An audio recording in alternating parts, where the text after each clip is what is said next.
Good morning and welcome to Ask the Expert. I'm Joe Taylor. This morning, another in the ongoing series of programs presented by the Northwest Regional Key Program for Quality Early Learning. The program, through the Northwest Institute of Research, oversees a grant from the Office of Child Development and Early Learning at the Pennsylvania Department of Human Services and the Department of Education. The goal of the program is to improve the outcomes for young children as they prepare for school. John Polza from the Pennsylvania Key is the host of the program and is with us throughout the series. And this morning, John, we have a guest on the phone from the far frozen north, right? The far frozen north of Erie County, Pennsylvania. Absolutely. Good morning, Joe. We have Heather Brooks this morning. Heather is the parent and caregiver educator at the Union City Family Support Center in Erie County. And Heather is going to be talking to us today about the Erie Area United Way's Community Innovation Zone project with Early Connections and the Erie Area YMCA, and it involves something called supported playgroups. So welcome to the program, Heather.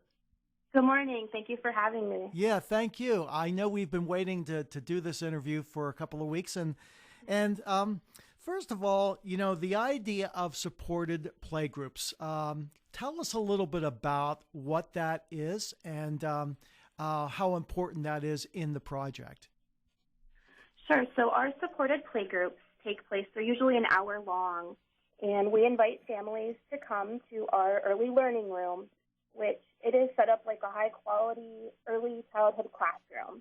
So they have the chance to come in, and all of the activities that are offered to the families are developmentally appropriate. So within that hour, the families are able to interact and do all the really fun activities, but at the same time, they're learning developmentally appropriate things for their children. And with that, they're getting a head start on getting their children ready for kindergarten. So even if they're 6 months old, they're coming in and they're starting to learn the importance of reading to their children and sitting down with them and playing, and even just learning how to play with their children. Sometimes, you know, there's a stigma of children go and play and the parents sit together, where with this, the parents and the children, everyone's playing, everyone's working together, and they're learning that with each other. Right, exactly. So that, you know, especially important for first-time parents who, you know, maybe don't have any kind of previous history of, you know, kind of learning on the job, so to speak, of what it's like being a parent and how important it is in working with your young child. Do you have sessions before you actually start with an actual supported play group? Do you spend some initial time with the parents kind of describing the program and how it's intended to work, maybe without the child involved? Yes, a lot of it is usually phone calls, but we do offer open houses. I try to do one every couple months where the parents are able to come in. But a lot of it really is Facebook communication, phone calls where they call in and, you know, just to kind of see what's going on, because there's never been anything offered quite like this in our area. Right. So they're a little bit wary at first to know, like, are they watching me? What exactly is this? So yes, they do have that time. And then when they first join the play group, I always, at the beginning when we have a lot of new faces, explain to them what it is. And we do pre and post surveys and also screening. So at that time, I get to explain to the parents too why we do those things. Specifically, what types of activities take place in a supported playgroup, and how do these activities, or do they lead toward improved literacy for kids in the group? So our playroom is actually set up in different developmental areas. So we have an art center, we have a fine motor, a gross motor, a library, science and math, sensory play. So they're all in that one playroom. All of those areas of development are covered. And then during each playgroup, I try to have some type of theme, because a lot of times the families and the children really enjoy that, mixing it up a little bit each week. One example could be in the fall, if we're doing something with pumpkins, all of the sensory table might have leaves and acorns and pumpkins for the children and families to play in, materials to make a pumpkin shaker, Play-Dohs with different types of cookie cutters. But ultimately, though, first I take the PA Early Learning Standards and then apply those to whatever activities are happening that day. That way, the children it all is developmentally appropriate for them. And of course, the play groups involve, the age of the child involved is kind of can go from, young toddlers to preschoolers. Is that correct? Yes. So our play group it can be birth, at a couple weeks old to age 5. Right. So there is a wide area of age, but we do have also in our playroom, there's an infant toddler section.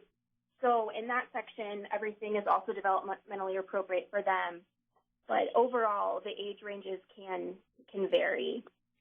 Now, my understanding, and hopefully you can shed some light on it, but actually the idea of supported playgroups was pioneered in Australia, which is kind of interesting. When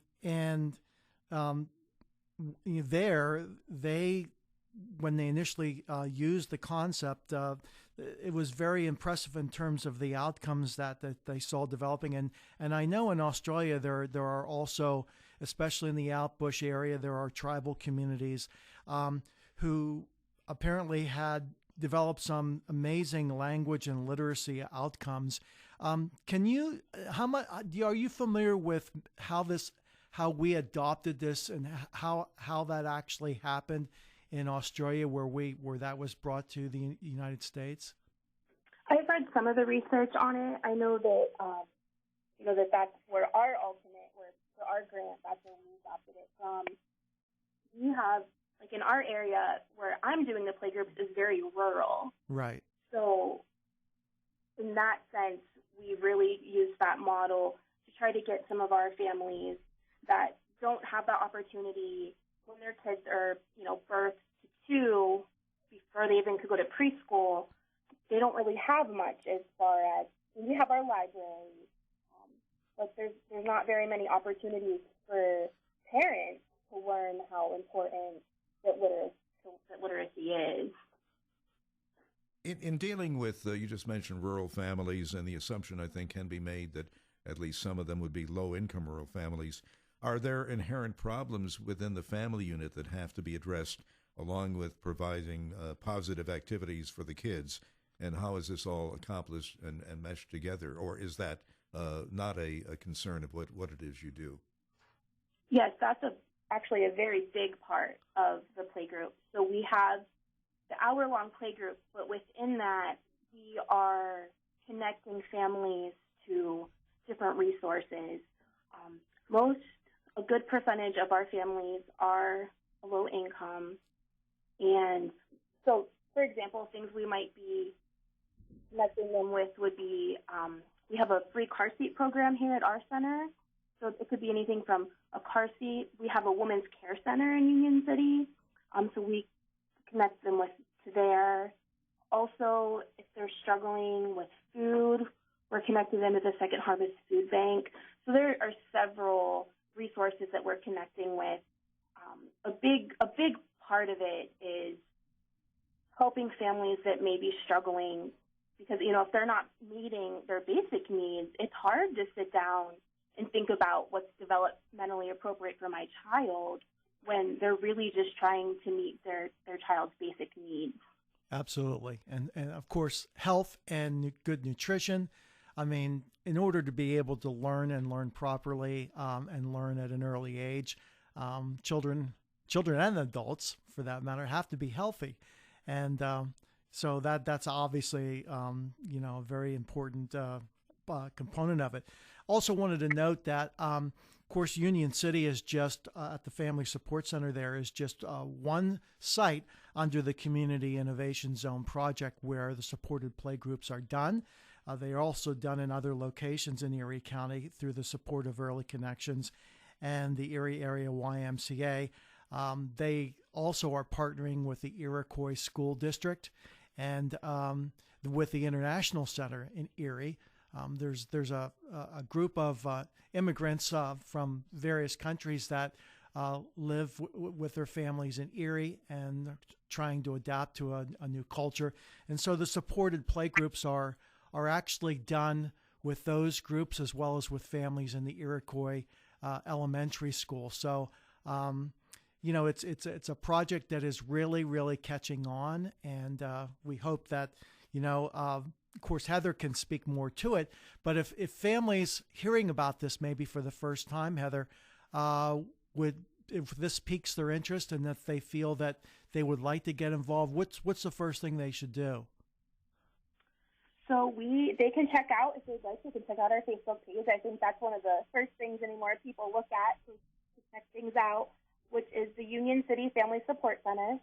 We post pictures from different playgroups that we have. Has a little more explanation of what it is. They can also call the center at 438-7550 and ask to speak with me.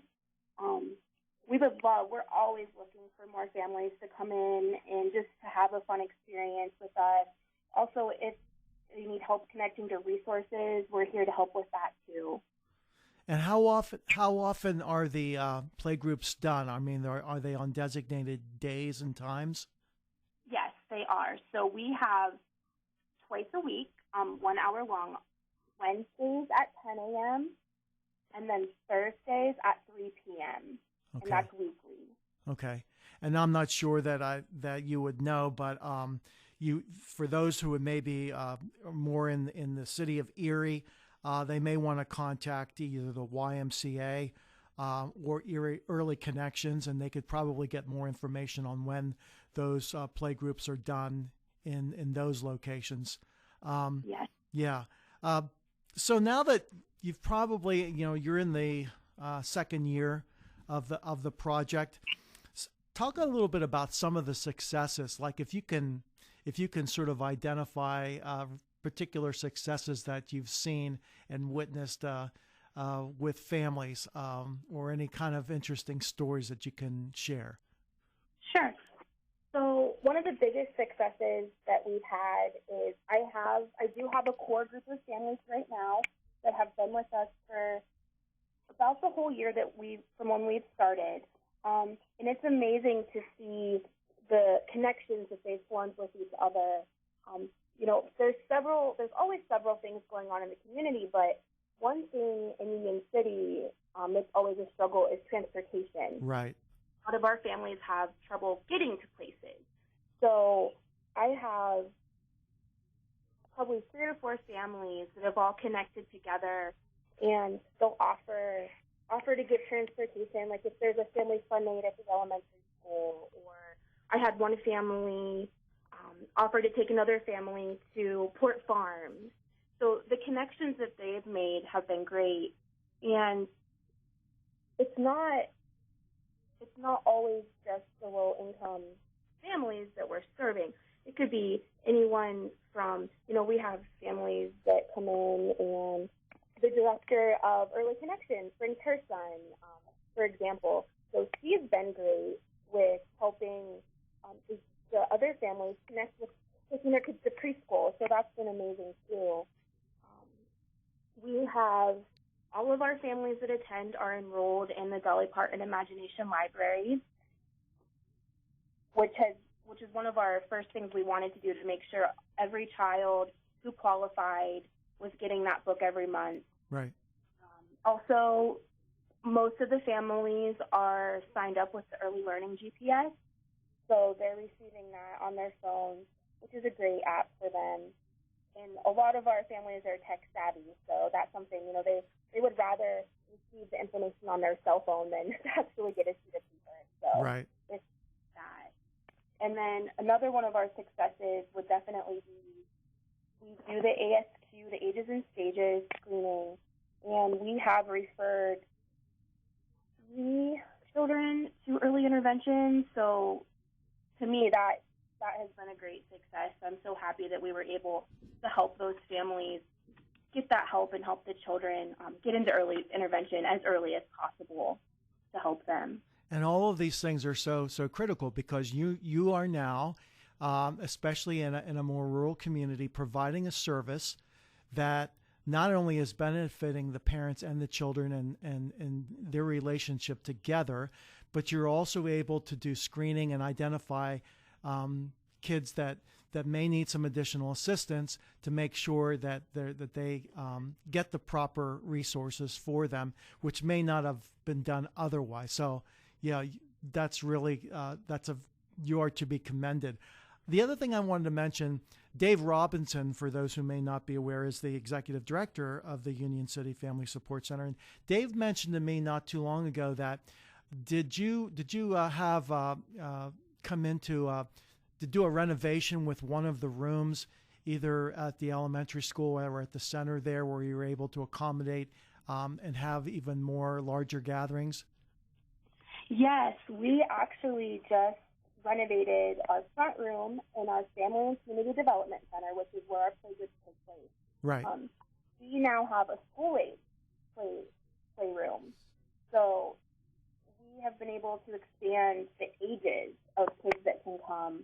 We're still working out a lot of the kinks with that.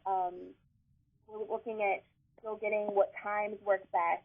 But so far, though, we've had a couple open houses, and we invite the parents to come just to check it out.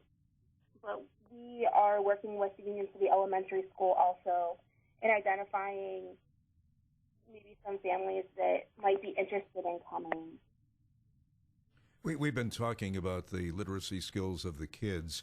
Is improving the literacy skill of their parents, is that a secondary goal of the program? And if so, how is that achieved? Yes. So a lot of our parents, when they first come, are not so, like, they don't want to participate too much, but they have really, I've seen a lot of them blossom out of their shell. I have parents who now will read. We always have a little morning meeting when we start the play group, and we read a story, and now, the parents are more apt to read. We also do connect them. There's a GED program that happens right here in Union City at the elementary school. So I always have those flyers out on the table for the parents, if they are interested in, if they don't have their GED, or just helping to better their reading skills. That is something that we do offer them. Right. And, the thing that's so important in your play groups is that is to make it such in a relaxed, and I sat through one of them and at the center, and making it in such a relaxed atmosphere that making not only the parents and not only the children but the parents comfortable, and being comfortable also around other parents.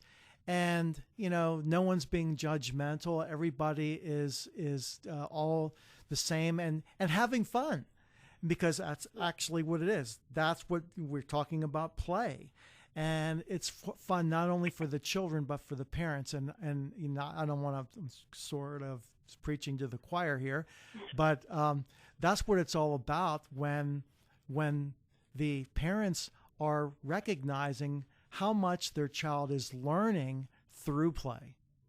Yes. And it's always great to see parents excited to come to play group and, to be with other parents and with their children. And I always ask them, give me ideas of different things they'd like to do, and that's always helpful too. I always want them to be just as involved as I am in planning things that they want to do or things that they think their children might need to work on. Right. And one of the things that's so important is because, you probably always hear the question, well, yeah, we know that this takes place in these sessions. How do we know that it's being reinforced once the parent and child go home? Are they following through on some of these practices? And of course, you would know that as the caregiver educator when they come back, because I'm sure that you have had some parents that have shared some of the things that they have done also at home, right? Yes. And also, I always give a handout of some type of activity every play group. So if we did a Play-Doh that day, I make sure that I find some other type of Play-Doh recipe that they could take home and do themselves, or just giving them 100 things to do with your children outside, just some type of activity sheet they can take home with them each week. And then the next week, normally I don't even have to prompt questions. They usually just tell me, making that peanut butter Play-Doh was so fun, and we really enjoyed it. So they're a great group of people to work with. So they've, know how much they love their children and want to play with them and do those activities. So they've taken the information to heart and followed through. How does the program improve the socialization of the kids? A lot of the families that come, they're not getting out much as far as their children being around other children. So it is beyond helpful when they're coming and the children are around, 5 to 6 other children every week and working on those social skills. And that's one thing. We also do the ASQ social emotional screening. So if there's anything that the children might need to work on, that is something during the playgroup. I can have a discussion with the parent, and we can talk about things that maybe at playgroup that might be helpful, like having their child sit down with another child and do a puzzle, or just that communication and parallel playing with other children. So that ASQSE screening is also helpful in the social emotional to see what kids might need.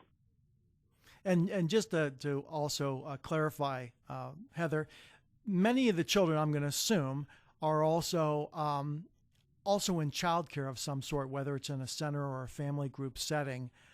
In addition to going to the supported play groups, they're also in a more formal childcare situation, correct? Yes, most of them are either attending Early Connections in Union City, or we also have GCAC Head Start. So that's most of my group on Thursdays at 3. I have a lot of the ages 3 to 5-year-olds. And then also there's a K-4 PK at Union City Elementary School. So all of our children who are 3 and above are in some type of preschool, which is great. Right. Yeah, because obviously it's being reinforced in both situations. Hey, Heather, we're at the getting near the close of the program. Tell us for those again, if they want more information, aren't supported play groups and how to get involved. Who should they contact and where? They can check out our Facebook page at the Union City Family Support Center, or call us at 438-7550. Okay, and of course that's 814 area code. For those who are not familiar, it's Erie County, but it's still within 814.